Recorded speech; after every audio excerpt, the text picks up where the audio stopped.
জামিয়া নিজামিয়া মদিনাতুল উলুম বাইঘাট ধনবাড়ি টাঙ্গাইল এর উদ্যোগে আয়োজিত আজকের এই বার্ষিক ইসলামিক সম্মেলনে সম্মানিত সভাপতি, সম্মানিত উলামায়ে কেরাম, সম্মানিত মুরব্বিয়ান আযম, সম্মানিত অতিথিবৃন্দ, প্রিয় যুবক ভাইরা, স্নেহের ছোট ভাইরা, আল্লাহ রাব্বুল আলামিনের দরবারে অসংখ্য অগণিত শুকরিয়া যে মহান রব্বুল আলামিন আপনাকে আমাকে কোরআন সুন্নাহ থেকে কিছু কথা বলবার এবং শুনবার জন্য তৌফিক দান করেছেন।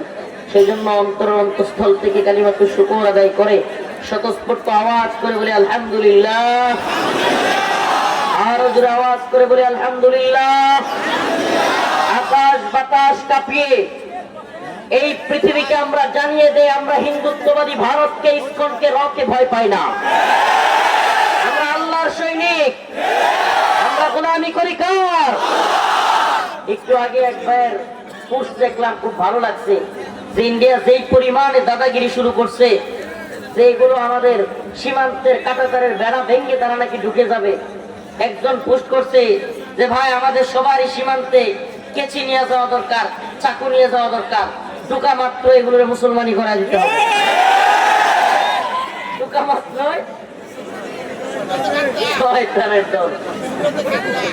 এরা আমাদেরকে বীরু মনে করে, কাপুরুষ মনে করে। এরা মনে করে তারা 100 কোটি উপরে মানুষ, আর আমরা 20-25 কোটি, 20-22 কোটি মানুষ। মুসলমান সিংহের জাতি। মুসলমান কিসের জাতি? মুসলমান বীরের জাতি। উম্মার বীরেরা যদি একবার জাগ্রত হয়ে যায়, উম্মার যুবকেরা যদি জাগ্রত হয়ে যায়, পৃথিবীর কোন শক্তি নয় মুসলিম উম্মাকে রুখে দাঁড়াবে। পৃথিবীর কোন শক্তি নয় মুসলিম উম্মার যুবকদেরকে দাবায় রাখবে। রাজি আছেন তো ইনশাআল্লাহ? فإذا ركبوا في الفلك دعوا الله مخلصين له الدين فلما نجاهم من البر إذا هم يشركون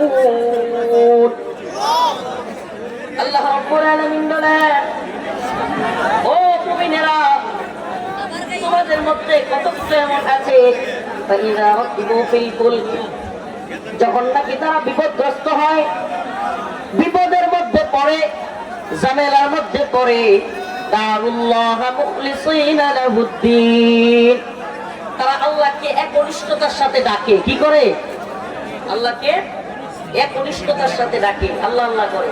কিন্তু যেমনি বিপদ থেকে উদ্ধার হয়ে যায়, ফালাম্মা নাজ্জাহুম মিনাল বাররি ইযা হুম ইউশরিকুন, বিপদ থেকে উদ্ধার হওয়ার সাথে সাথে আল্লাহর সাথে নাফরমানি করে। নাউযুবিল্লাহ। আমাদের সমাজে এমন লোক আছে না নাই? বিপদে বললে কি করে? আল্লাহ বিল্লাহ করে, কিন্তু বিপদ থেকে উদ্ধার হয়ে গেলে আর ভলান্টিয়ারগিরি কইরেন না দয়া করে। ভলান্টিয়ারগিরি কইরে ঝামেলাটা পাকাইতেছে। যারাই বলতেছে বসেন, খারাপ এই করেন, এগুলো বলে আর চিল্লাইতেছে। এই মাইক সরাই দিব, কিন্তু একেবারে জবান চোখ, একবারে মুখে হাত দেন। কেউ কাউকে বসতে বলবেন না, কেউ কাউকে দাঁড়াতে বলবেন না। বললে হাত দিয়ে ইশারা করে বলবেন। এখনো যেটা কথা বলতেছে দৈরা মঞ্চ নিয়ে আসেন। চোখ একবারে পিন প্রথম নীরবতা, একটু ধৈর্য দিয়া। মুসলমান ইমানদার, এখন তো মুসলিম যুবকদের ইউনিটি এমন হওয়া উচিত যে এক একটা যেন সেনাবাহিনী, আর আলেমরা হবে কমান্ডার। বসতে বললে বসবে, দাঁড়াতে বললে দাঁড়াবে, ময়দানে চাপায়া পড়তে বললে চাপায়া পড়বে। শাহাদাতের তামান্না নিয়া শাহাদাতের জন্য ময়দানে অবতীর্ণ হতে হলে ময়দানেই চলে যাবে। এরকম হইতে হবে। ভ্যানগার্ড আলেমরা বলবে দাঁড়াও, দাঁড়ায় যাবে, বসো, বসে যাবে। কোনো কথা হবে না, কথা হবে না, আওয়াজ হবে, আওয়াজ হবে। আলেমদের কথার সাথে এক একটা যেন সেনাবাহিনীর মতো যুব সমাজ হয়ে উঠবে। আজকে যদি ডাক আসে, উলামায়ে কেরামকে আজকে দেখলাম প্রধান উপদেষ্টা সকল দল মতকে ঐক্যবদ্ধ করে ডাক দিয়েছেন ভারতের বিরুদ্ধে। স্বাধীন একটা গন্ধ পাইতেছে, ভালো লাগতেছে। এতদিন পর্যন্ত হাসিনার এই ভারতের গোলামি দেখতে দেখতে এখন যখন ভারতের হুমকি দুমকির পরেও বাংলাদেশ থেকে পাল্টা বিবৃতি যায়, স্বাধীন একটা গন্ধ পায়। নিজেদেরকে মনে হয় যে হ্যাঁ, আমরা ভারতের গোলাম নই, আমরা আল্লাহর গোলাম। আমরা কার গোলাম? আল্লাহর গোলাম না। 313 জন হইতে পারে, 300 কোটি কেউ ভয় করে না। রাসূল বলে বলেছেন আমার উম্মতের কোন বাহিনী যদি 12,000 হয়, কয় হাজার? আমার উম্মতের কোন বাহিনী 12,000 যদি হয়, পৃথিবীর কোন পরাশক্তি নাই তাদেরকে পরাজিত করে। কাম মিন ফিয়াতিন কালিলা গালাবাত ফিয়াতান কাসীরাতান বিইذنিল্লাহ। আমার উম্মতের ছোট ছোট দলও বড় বড় দলকে পরাজিত করবে। সুবহানাল্লাহ, সুবহানাল্লাহ। সাইফুদ্দিন কুতুজের একটা গল্প মনে পড়ছে, ইতিহাস, ঐতিহাসিক ঘটনা বলবো। ইমাম সাইফুদ্দিন কুতুজ মঙ্গোলীয় তাতারিদের আগ্রাসন যখন ভয়াবহ, তাতারিদের নাম শুনছেন? তাতারিদের নাম শুনছেন? মঙ্গোলীয় বাহিনী, মঙ্গোলীয়, বর্তমান চীনের আশপাশে একটা রাষ্ট্রের নাম মঙ্গল। এই মঙ্গোলীয় তাতারিরা পুরো পৃথিবীতে ত্রাসের রাজত্ব তৈরি করেছিল। খুব পৃথিবীর সবচাইতে জ্ঞান বিজ্ঞানের শহর ইরাককে, বাগদাদকে এই তাতারিরা মাটির সাথে মিশিয়ে দিয়েছিল। আপনারা হয়তো অনেকেই যারা ইতিহাস পড়েছেন চেঙ্গিস খান, হালাকু খানদের কথা শুনেছেন। ওই চেঙ্গিস খান, হালাকু খানদের বংশধরদেরকে দেখলে সবাই ভয় পাইত। এরা জীবন্ত মানুষকে কামড়ায় পর্যন্ত খায়া ফেলত। এরা এত বেশি বর্বর ছিল। কি ছিল? এরা এত বেশি বর্বর ছিল, বেশি রাগ উঠলে এরা মানুষের গাড়ি কামড় দিত। এই চেঙ্গিস খান, হালাকু খানরা যখন অপরাজয়, সব দিকে তাদের জয়গান, সেদিকে চেঙ্গিস খান, হালাকু খানদের বংশধররা যায়, মঙ্গোলীয়রা, তাতারীয়রা যায়, সেদিকে মানুষ ভয়ে থরথর করে কাঁপে। অনেকে ঘর বাড়ি ছেড়ে দেয়, অনেক বাচ্চারা পর্যন্ত, অনেক বড়রা পর্যন্ত ভয়ে আতঙ্কে প্রস্রাব করে দিত। মঙ্গোলীয় তাতারীদের ইতিহাস পড়লে এগুলো পাওয়া যায়। একজন আমাদের সালাফ, আমাদের আকাবির, আমাদের মুরব্বী সুবহানাল্লাহ ইমাম সাইফুদ্দিন কুতুজ, যিনি ছিলেন দাস, কৃতদাস। কি ছিলেন? দাস। এই সাইফুদ্দিন কুতুজ দাস হিসেবে মঙ্গোলীয়দের কাছে বিক্রি হয়েছিলেন, কিন্তু তাদের ঘরে, তাদের কাছে বড় হচ্ছে, কিন্তু ঈমানের তেজ এত বেশি ছিল, তাদের কাছ থেকে পালিয়ে এসে সাইফুদ্দিন কুতুজ বিশাল এক বাহিনী তৈরি করলেন। সুবহানাল্লাহ। ইতিহাস সাক্ষী, মঙ্গোলীয় তাতারীদেরকে কেউ যখন থামাতে পারতেছিল না, হালাকু খান, চেঙ্গিস খানদের বংশধররা মানুষের মাথা খেয়ে ফেলত। এমন অবস্থায় কোন সম্রাট, কোন রাজা বাদশা পর্যন্ত হালাকু খান, চেঙ্গিস খানদের মোকাবেলা করবার সাহস করে নাই। কিন্তু আল্লাহর বান্দা সাইফুদ্দিন কুতুজ তিনি দাঁড়িয়ে গিয়েছিলেন। কিছু মর্দে মুজাহিদ সৈনিকদেরকে নিয়ে তিনি এগিয়ে গেলেন। শুধু তাই নয়, তিনি এমন এক বাহিনী তৈরি করলেন যাদের দুই হাতে সর্বপ্রথম পৃথিবীর ইতিহাসে তরবারির মাধ্যমে ঘোড়ায় চড়ে, ঘোড়া দেখছেন তো, ঘোড়ার মধ্যে চড়ে দুই হাতে এইভাবে কুপায়া যুদ্ধ করা যায়, এটা একমাত্র প্রথম আমাদের সালাফ, আমাদের আকাবির সাইফুদ্দিন কুতুজ তার বাহিনীর মাধ্যমে দেখাইছিলেন। সুবহানাল্লাহ। মানে ঘোড়ার মধ্যে চড়াও, ঘোড়ার লাগামে না দইরা দুই হাতে তরবারি রেখা দুই দিকে কুপায়া কুপায়া যুদ্ধ শিখাইছিলেন সাইফুদ্দিন কুতুজ। এমন এক বীর বাহাদুর মুজাহিদ বাহিনী তিনি তৈরি করেছিলেন। মঙ্গোল বাহিনীরা যখন শুনলো সাইফুদ্দিন কুতুজের মতো এক দাস, সে নাকি তাদের মোকাবেলা করবে, এরা হাইসা উড়াইয়া দিয়েছিল। কি করছিল? কি করছিল? তাতারীয় বাহিনীরা বিরাট এক দল নিয়ে সাইফুদ্দিন কুতুজকে হামলা করবার জন্য রওনা হয়ে গেল। এদিকে সাইফুদ্দিন কুতুজ একটা বুদ্ধি করলেন। ইতিহাস থেকে আপনাদেরকে, ইতিহাস থেকে জন্য কিছু কথা শোনাচ্ছি। ইতিহাস জানলে মনের মধ্যে তেজ আসে। ইতিহাস জানলে নিজেরা যে বীরের জাতি, নিজেরা তো শরীফ থেকে শরীফা হওয়ার জাতি না, নিজেরা যে এই কি বলে বানরের জাতি না, এটা যাতে আপনারা বুঝেন। আমরা বীরের জাতি। কিসের জাতি? কানে দুল লাগানোর জাতি মুসলমান না হবে তা হিজড়ার জাতি তৈরি হয়েছে। কানে দুল লাগায়া পুরুষত্ব দেয়, স্মার্টনেস। আরে এটা তো মহিলাদের এই জাতি আমরা ছিলাম না। আমাদের ইতিহাস ছিল, আমরা ছিলাম যোদ্ধা জাতি। আমাদের নবী ছিল, আমাদের নবী বলতেন আমি তো যোদ্ধা নবী, আমি এই পৃথিবীতে এসেছি সমস্ত কুফরি, তাগুতি, শিরকি শক্তিকে মূলোৎপাটন করে দেওয়ার জন্য। পৃথিবীতে কোনো শিরিক থাকবে না, কুফর থাকবে না, একমাত্র দ্বীনকে বিজয় করবার জন্য আল্লাহ আমাকে পাঠাইছে। সুবহানাল্লাহ। আমরা বিজয়ী ছিলাম। কি ছিলাম? পৃথিবীর সব আমাদের কথায় কাঁপতো, কিন্তু ইতিহাস এমন অবস্থায় আমাদেরকে নিয়ে গেছে, আজকে আমরা ক্ষুদ্র থেকে ক্ষুদ্র কিছুতেও ভয় পাওয়া যায়, ক্ষুদ্র থেকে ক্ষুদ্র কিছুতেও আমরা বরকে যাই। আমরা সেই জাতিকে আবার সজাগ করে দিতে চাই। ঘুমন্ত সেই শিয়ালটাকে, ঘুমন্ত সেই ভাগটাকে, ঘুমন্ত সেই সিংহটাকে আবার জাগ্রত করতে চাই আমরা।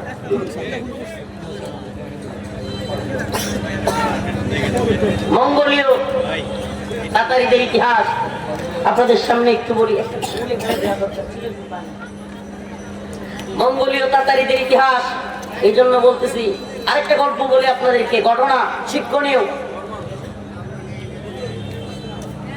এক সিংহের বাচ্চা জঙ্গলের মধ্যে ঘুরতেছে।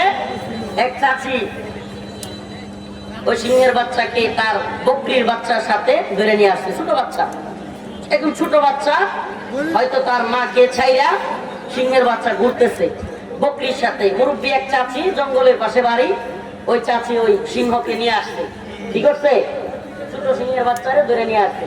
এখন সিংহ ছাগলের দুধ খায়, বকরির বাচ্চা যেগুলো ছিল সেগুলো তার দুধ খায়, একসাথে দুধ খায় বড় হয়েছে।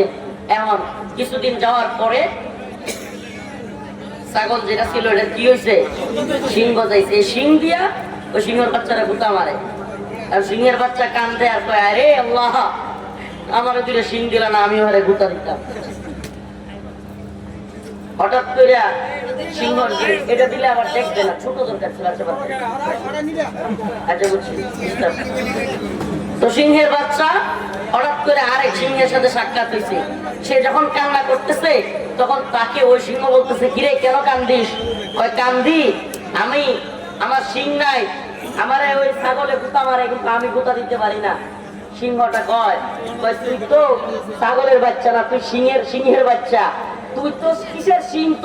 তোর এক আছরে, এক ধাবায় সমস্ত ছাগলের পাল পর্যন্ত দৌড়ে পালাবে।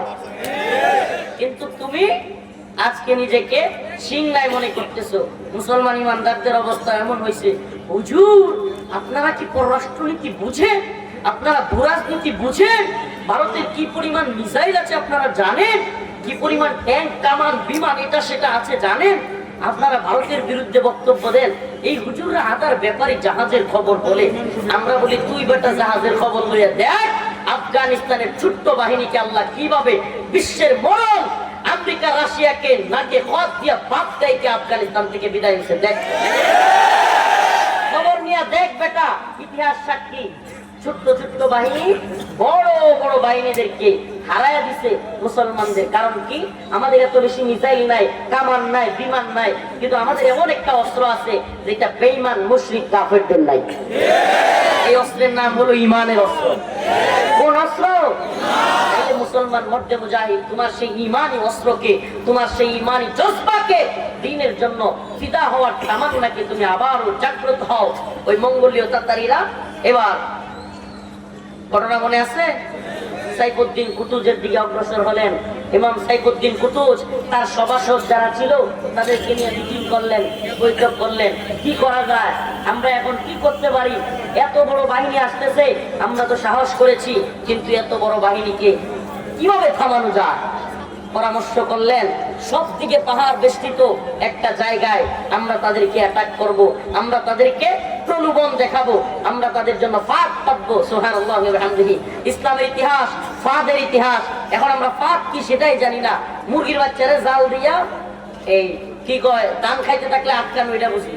কিন্তু এই হিন্দুস্তানের বাহিনী জানে না, মুসলমানরা যদি প্রকৃত ফাঁদের কথা জেনে যায়, পৃথিবীর পরাশক্তিকেও মুসলমানরা ফাঁদে ফেলে দিতে পারে। সাইফুদ্দিন কুতুজ তার সভাসদের বাহিনীকে নিয়ে প্ল্যান করলেন। কি সেই প্ল্যান? আমরা আইনে জালুত নামক এক স্থানে তাতারীয় বাহিনীদেরকে আটকাবো। জায়গাটার নামটা মনে রাখবেন, কি নাম? আইনে জালুত। ইতিহাস পড়বেন একটু। আইনে জালুতের যুদ্ধ করলে অন্তরের মধ্যে হিম্মত আসবে, ভয় পাবেন না। আইনে জালুত হলো চতুর্দিকে পাহাড় দ্বারা বেষ্টিত। কি দ্বারা? সব দিকে পাহাড়। ভিতরে ঢুকলে ঢুকার জায়গা একটা, কিন্তু বের হওয়ার আর কোনো জায়গা নাই। আইনে জালুতের ঠিক এক মুহূর্তে 50 থেকে 100 জনের একটা ছোট্ট কাফেলা, ছোট্ট একটা কাফেলাকে সাইফুদ্দিন কুতুজ পাঠাইয়া দিলেন। কি জন্য? এরা কি করবে? মঙ্গোলীয় তাতারি বাহিনীকে দূরে গিয়া হঠাৎ করে দুই দিক থেকে এইভাবে তরবারি দিয়া কয়েকটারে কচু কাটা কইরা আবার দৌড়ে চলে আসবে। মঙ্গোলীয় তাতারিরা মনে করবে মুসলমানরা ভয় পাইছে, দৌড়ায় আইসা আইনে জালুতে ঠিক যেই জায়গাটায় আমরা তাদেরকে ফাঁদে ফেলতে চাই এই জায়গাটায় এসে আটকে যাবে। সুবহানাল্লাহি ওয়া বিহামদিহি। ইমাম সাইফুদ্দিন কুতুবদের বুদ্ধি অনুযায়ী ছোট্ট একটা কাফেলা, দুই দিক থেকে যারা তরবারি জিহাদ করতে পারে, তরবারি দিয়ে কচুকাটা করতে পারে, এমন একটা বাহিনী, তাতারি বাহিনী যে মূল বাহিনী, ওই বাহিনীর মাঝখানে দুইটা কিছুকে কচুকাটা করে ঠাস ঠাস করে ফেলায়া দ্রুত আবার ঘোড়া দিয়া দ্রুত গতিতে চলে আসলেন।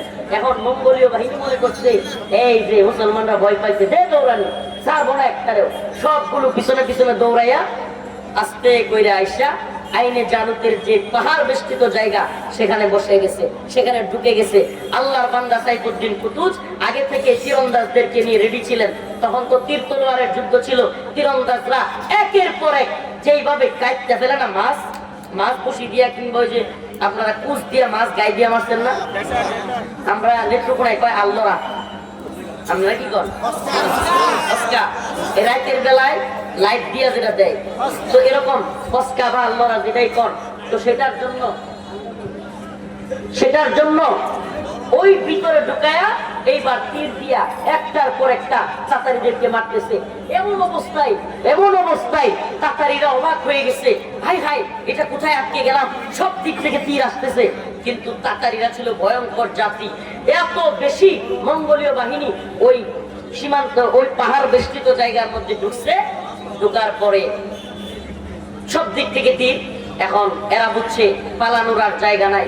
এক বিরাট যুদ্ধ শুরু হয়েছে, মুসলমানদের মধ্যেও পিছুটান শুরু হয়ে গেছে, কারণ এত বেশি মঙ্গোলীয় বাহিনী ভিতরে ঢুকছে যে মুসলমানদেরকে কচুকাটা করতেছে, একের পর এক মুসলমানরাও তাদেরকে কচুকাটা করতেছে। একেবারে যখন যুদ্ধটা একেবারে মূল পয়েন্টে চলে গেছে, একেবারে যুদ্ধের শেষ মুহূর্তে চলে গেছে, এমন সময় হঠাৎ করে ইমাম সাইফুদ্দিন কুতুজ তার মাথা থেকে, মাথায় যে শিরস্রান বলে এটাকে, আগের দিনে ডাল তলোয়ারের যুদ্ধে লোহার টুপি পড়তো, কি পড়তো, যেই টুপি পরলে মানুষটাকে চেনা যাইতো না, তার সবকিছু ডাইকা থাকতো। কেন? কারণ যাতে তারে মাথায় কূপ দিলে অথবা তীর দিলে মাথায় যেন না লাগে, এজন্য সেই শিরস্রান পড়তো। সাইফুদ্দিন কুতুজ লাভ দিয়ে সেই শিরস্রান ফেলে দিলেন। সবাই, যে সমস্ত মুসলমানরা একটু টেনশনে ছিল, হাইরে মঙ্গোলিয়া এত বড় বাহিনী কিভাবে কি করব, কিছু পিছুটান নেওয়ার পরিস্থিতি তৈরি হয়েছিল যে আমরা একটু চলে যাব।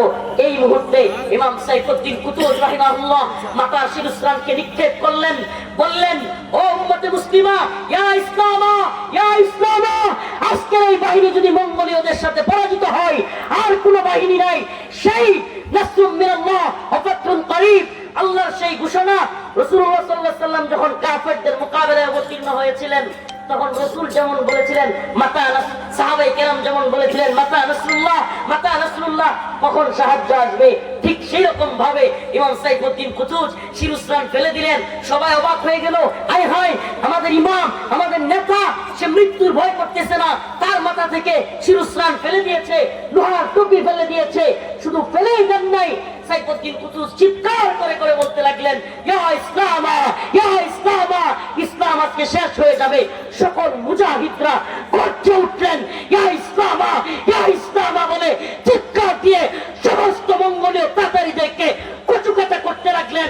যার হাত কেটে গেছে সে এক হাতে যুদ্ধ করতে লাগলেন, যার পা ভেঙে গেছে শুভ অবস্থায় তরবারি দিয়ে গায়ে দিতে লাগলেন।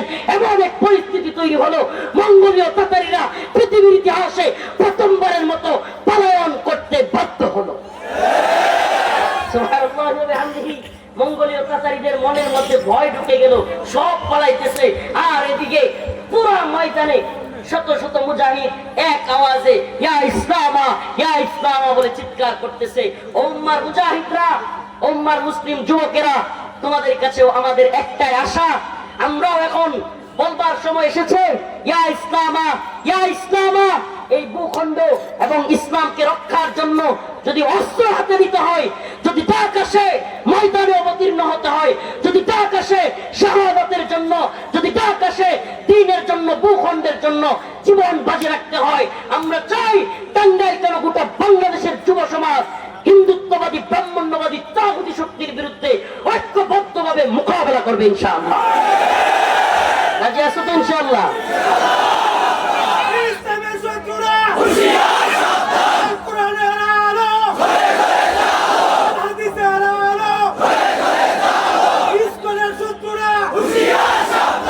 ইসকনের দালালেরা, ইসকনের শুধু তো আমরা। প্রিয় ভাইরা আমার, বন্ধুগণ আমার, আজকে এই হয়ে গেছে, মিস্টেক হয়, এগুলোর জন্য হাসতে নাই। মানুষ আমাদের একটা সামাজিক ভাবে একটা বাজে কালচার হয়েছে। মানুষ ফ্লিপকার্টে করে পাও ভাঙার অবস্থায় হাসতেছে কিলকিল করে। এগুলো করা যাবে না। কিছু কিছু কাজ অনাকাঙ্ক্ষিত ঘটে যায়, কিন্তু সেই সময় হাসতে নাই। ওই ভাই লজ্জিত হওয়ার চান্স আছে, কষ্ট পাওয়ার চান্স আছে। ঠিক আছে তো ইনশাআল্লাহ?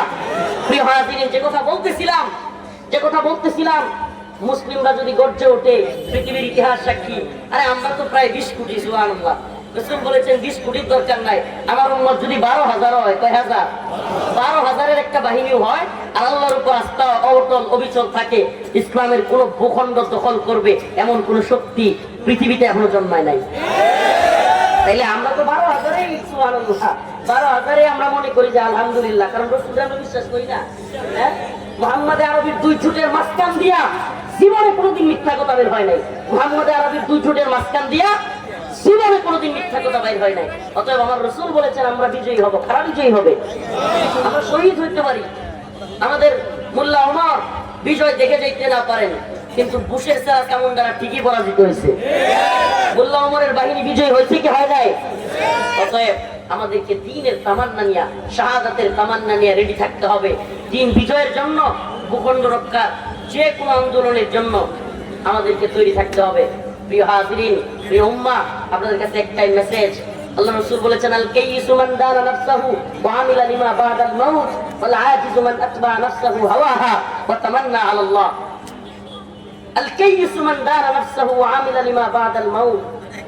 জ্ঞানী তো সেই ব্যক্তি যে কিনা তার সামান তৈরি করে, চলে যাওয়ার আগে কি করে? সামান তৈরি করে। ওয়াল আজিজ, আর নির্বোধ বোকা, মান আতবা নাফসাহু হাওয়াহা, যে নফসের পূজারি, নফস যা বলে তাই করে। আর খালি আশা করে। আর কি করে? নফসের পূজা করে, আর কি করে? আশা করে খালি যে আমি কিছুদিন পরে টাকাওয়ালা হবো, হজে যাব, কয়েকদিন পরে নামাজটা ধরিয়ে ফেলবো, এই ধরনের খালি আশা করে। আর আল্লাহ মাফ করে দিবে, আল্লাহর কাছে আমি অনেক বড় আল্লাহর ওলি হয়ে যাবো, নামাজ ধরালাম, এই চিন্তা করে লাভ নাই। প্রিয় হাজিরিন, এজন্য বলি প্রস্তুতটা আগে ভাগে নিতে হবে। ফাইদা রাকিবু ফিল ফুলক দাউল্লাহ মুখলিসিনা লাহুদ্দিন। আল্লাহকে বিপদে বললে আমরা সবাই ডাকি, কিন্তু ফালাম্মা নাজ্জাহুম মিনাল বার, কিন্তু যখন বিপদ চলে যায় ইদা হুম মুশরিকুন, আবার নাফরমানি শুরু করে দেয়। আমরা কি নাফরমানি করব? হাসিনার বিপদ চলে গেছে, এইজন্য আল্লাহ নাফরমানি করব? হ্যাঁ, নতুন করে আমরা জালিম হয়ে যাব? হ্যাঁ, জালিম হব? জালিম হওয়া যাবে না, কেউ কারো উপর জুলুম করা যাবে না। আমরা বরং মুসলমান ভাই ভাই কি? আমি তো বলি হিন্দুত্ববাদীরা আমাদের ভাই সাইফুল ইসলাম আলিফকে হত্যা করে খুশি হইতে পারে, কিন্তু আমি বলি তোদের খুশির কারণ নাই। এক সাইফুল ইসলাম আলিফ ভাইয়ের হত্যার মাধ্যমে গোটা জাতি হিন্দুত্ববাদী ভারতের বিরুদ্ধে এখন ঐক্যবদ্ধ। এই শত্রুকে মোকাবেলা করার জন্য মুসলমান প্রস্তুত, আলহামদুলিল্লাহ। উম্মার যুবকেরা প্রস্তুত তো? যুব সমাজ প্রস্তুত? ডাক আসলে প্রস্তুত? ইনশাআল্লাহ। হিম্মত আছে তো? নাকি হিন্দুত্ববাদী প্রশাসনকে দেখে ভয় পাবেন? 3টা জাতি হবে, 3টা। কয়টা? আমাদের মুসলমানদের মধ্যে রাসূল বলেছেন গাজওয়াতুল হিন্দে 3টা দল হবে। কয়টা দল? নাম্বার 1, একটা দল থাকবে যারা কিনা হিন্দুত্ববাদীদের বিরাট বড় বাহিনী দেখায় ডরায় পলাইব। এটির মধ্যে কিছু রাজাকার হইব, খালি পাকিস্তানের রাজাকার না, রাজাকার কিন্তু ভারতেরও আছে। এদেশে আওয়ামী লীগ, ছাত্রলীগ, যুবলীগ হইলো, ভারত যদি যুদ্ধ করে আল্লাহ না করুক, এরা হইব বাংলাদেশের সবচেয়ে বড় রাজাকার। এরা সবচেয়ে বড় রাজাকারগিরি করবে। কারণ কি? এদের প্রথম কাজই হবে, ভারত যদি আল্লাহ না করুক দেশে হামলা করে, প্রথম কাজই হবে জামাত, হেফাজত, বিএনপি, এই সমস্ত দলের লোকদের বাড়ি ঘরে গিয়ে হামলা করা। এদের আর কোনো কাজ নাই। এদের দেশের দরকার নাই, ইমানের ইসলামের দরকার নাই। এদের কাজই হলো ক্ষমতা আর ক্ষমতা। এই লোভে যারা লোভাতুর, এরা দেশের শত্রু হইতেও দ্বিধা করবে না। আপনি দেখেন ইসকন মুসলমানদেরকে এইভাবে হত্যা করছে, সেনাবাহিনীর উপর আক্রমণ করছে, এরপরেও দেখবেন আপনার এলাকার বা বিভিন্ন এলাকার যুবলীগ, ছাত্রলীগ ইসকনের পক্ষ নিচ্ছে। এতে কি বোঝা যায়? যেই ব্যক্তি মুসলমানকে হত্যার পরে সনাতন ধর্মের বা ইসকনের পক্ষ থাকতে পারে, সেই ব্যক্তি দেশের যদি আক্রমণ হয় তাইলেও দেশের বিরুদ্ধে দাঁড়াবে। আল্লাহ পাক এদের থেকে আমাদেরকে হেফাজত করুক। জগন্নাথ বিশ্ববিদ্যালয়ে দেখলাম আজকে আবার আরেকটা কি গ্রুপ দেখলাম, সনাতন ধর্মের লোক, অথচ বাংলাদেশের পক্ষে ভারতের বিরুদ্ধে বিবৃতি দিচ্ছে, কথা বলতেছে। এরাও এই যুবলীগ আওয়ামী লীগ ছাত্রলীগ গেছে, এরাও ভালো আছে। ভারতীয় দালালি করে ক্ষমতায় আসার স্বপ্ন দেখা এই যুবলীগ ছাত্রলীগ আওয়ামী লীগের চাইতে যারা তাদের ভূখণ্ডের প্রতি, দেশের প্রতি মায়া আছে, এরাও এদের চাইতে ভালো আছে। প্রিয় হাজিরিন, প্রিয় উপস্থিতি, আখিরি পয়গাম আপনাদের নিকট বিনীত আর্জি থাকবে, কিন্তু সচেতন হন। শুধু এই বদবাটা কথা শুনিয়েন না, সকালবেলায় এই চিন্তা যেন না থাকে আগামীকালকে সকালে হাল চাষ কিভাবে করতে হবে, আগামীকালকে থেকে আমার ছেলেটারে কেমনে চাকরি, আর আমি কিভাবে একটু টাকার মালিক হবো, এই চিন্তাগুলো তো করবেনই। দুনিয়ায় থাকতে গেলে দুনিয়া দারুল আসবাব, কিন্তু একটা কথা মনে রাখবেন, শত্রু কিন্তু ভয়ঙ্কর, এবং শত্রু কিন্তু কাঁটাতারের বেড়া এসে সীমান্তে ধাক্কাধাক্কি করতেছে। মুসলমান ইমানদার, সচেতনতা খুবই জরুরি, না হলে মায়ানমারের মতো, কাশ্মীরের মতো, ফিলিস্তিনের মতো ভয়ঙ্কর এক মায়ের খাইতে হবে। এই সচেতনতাটা আমাদের দায়িত্ব। আমরা যারা দাওয়াতের কাজ করি, উম্মতকে জাগরণের কাজ করি, আপনাদের কাছে আমাদের একটাই রিকোয়েস্ট, একটাই আর্জি, আপনি যেন এই কথা বলতে না পারেন, আল্লাহ আমাদেরকে কেউ সজাগ করে নাই, আমাদেরকে কেউ প্রস্তুত হতে বলে নাই। আমি তো বলি এই দলাদলি, এই দলীয় মারামারি, ভেদাভেদ ভুলে গিয়ে মুসলমান হাতে হাত রাখেন, ইমানদার হাতে হাত রাখেন, এই দলাদলি ভেদাভেদ বাদ দেন, ইমানের দাবিতে, ভূখণ্ড রক্ষার দাবিতে যে কোনো মুহূর্তে তৈরি থাকেন। মুসলমান ইমানদার কিভাবে তৈরি থাকবেন? প্রয়োজনে এখন থেকে শারীরিক ব্যায়াম শুরু করেন, ফিটনেস শুরু করেন, প্রয়োজনে ছোট ছোট বিভিন্ন ধরনের সরঞ্জাম বানিয়ে রাখেন। অন্তত পক্ষে আমি তো মনে করি ইউটিউব দেখে আর কিছু না পারলেও বাঁশ দিয়া, বিভিন্ন জিনিস দিয়া, অন্তত এই যে তীর মারণের জিনিসটি হলো রেডি রাখেন। ইনশাল্লাহ 8-10টা নামাইরা মরতাম না ইনশাল্লাহ। এত সহজ নাকি? ইনশাআল্লাহ রাজি আছেন তো? আমরা আপনাদেরকে বলি যে যেভাবে পারবো আমরা ইনশাআল্লাহ ভূখণ্ড রক্ষার জন্য, ইসলাম রক্ষার জন্য, দ্বীন ঈমান হেফাজতের জন্য যে কোনো পরাশক্তিকে আমরা মোকাবেলা করার জন্য, প্রতিহত করবার জন্য তৈরি আছি ইনশাআল্লাহ। আমরা কি মনে হয় এত মনে করি না হুজুর, এই মিসাইল কামান বিমানের যুগে এগুলো কি করতেছেন? যুদ্ধটা আমরাও জানি, ইউক্রেন রাশিয়ার যুদ্ধ লাগছে, মজার একটা ইতিহাস বলি, পারলে ইউটিউবে সার্চ দিয়ে দেখে নিয়ে। রাশিয়া ইউক্রেন যুদ্ধ লাগছে, হঠাৎ করে রাশিয়া এবং ইউক্রেন দুইও দল এমন এক জায়গায় গিয়ে যুদ্ধে আটকে গেছে, সাপ্লাই বন্ধ হয়ে গেছে, আর কারো কাছে অস্ত্র নাই, গোলা বারুদ নাই, সব শেষ। এখন কি হবে?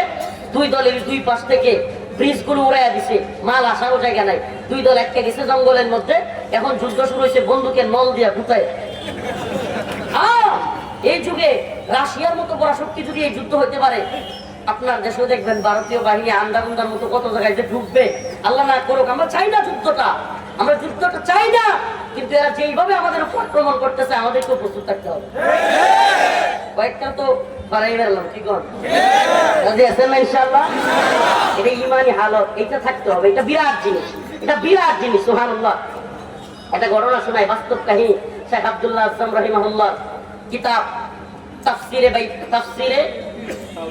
তাফসিরে তাওবা, মাশাআল্লাহ, এটার মধ্যে পাইছিলাম ঘটনাটা যে রাশিয়া যখন আফগানে যুদ্ধ করে, এক মর্দে মুজাহিদ ভুলে হাঁটতে হাঁটতে দুইটা ব্যারাক, একটা রাশিয়ার ব্যারাক আর একটা হলো মুজাহিদদের, আফগানদের, তালেবানদের ব্যারাক, হঠাৎ করে ভুলে হাঁটতে হাঁটতে রাশিয়ার ব্যারাকে চলে গেছে।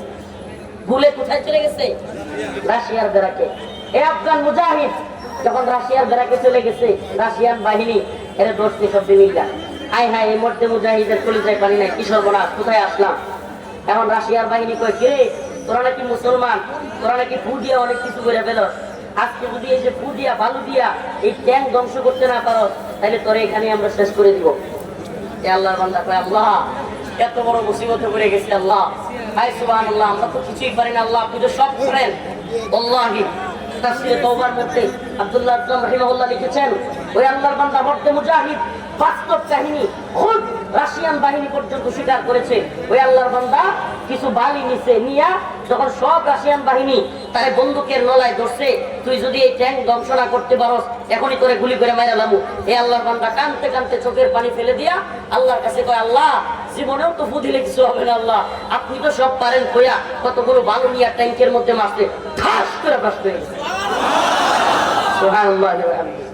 এটা ইমানি শক্তি, এটা আল্লাহর শক্তি, ঠিক কি ঠিক না? এই দুনিয়ায় এমন অনেক কিছু হয় যেটা পৃথিবীর বিজ্ঞান কিছু আবিষ্কার করতে পারে, ঠিক কি ঠিক না? এগুলো কোথেকে হয়? পৃথিবীর বিজ্ঞান যদি সব পারতো তাহলে সবার আগে বড় বিজ্ঞানীরা নিজের জীবনটা বাঁচাইতো, নিজের জীবনই তো বাঁচাইতে পারে না। অতএব বিজ্ঞান দিয়ে সবকিছু হয় না, আমাদেরকে অবশ্যই ইমানের দাবি নিয়ে দিন রক্ষার জন্য লড়াই করতে হবে ইনশাআল্লাহ। গাজওয়াতুল হিন্দ, এটা রাসূলের ঘোষণা, এটা হবে। হিন্দুস্তানের যুদ্ধ, এটা কি হবে? এটা কেউ থামাইতে পারবে না। অতএব আমাদের কাজ কি? ওই যে 3 বাহিনী, এক বাহিনী কি বলছিলাম, প্রথমেই রাজাকারের দলে যুক্ত হবে। 2 নাম্বার একটা বাহিনী থাকবে যারা কিনা সম্পূর্ণ শহীদ হয়ে যাবে। সুবহানাল্লাহ। কি করবে তারা? শহীদ হয়ে যাবে। 3 নাম্বার যে বাহিনীটা থাকবে তারা বিজয়ী হবে। রাসূল বলেছেন, ইসাবাতান মিন উম্মতি আহরাজাহুম আল্লাহু মিনান নার, ইসাবাতুন তাগজুল হিন্দা ওয়া ইসাবাতু মা ঈসা ইবনে মারইয়াম। আল্লাহ পাক আমার উম্মতের 2টা দলকে জান্নাতের সুসংবাদ দিয়েছেন, জাহান্নামের আগুন থেকে মুক্তিপ্রাপ্ত বলে ঘোষণা দিয়েছেন।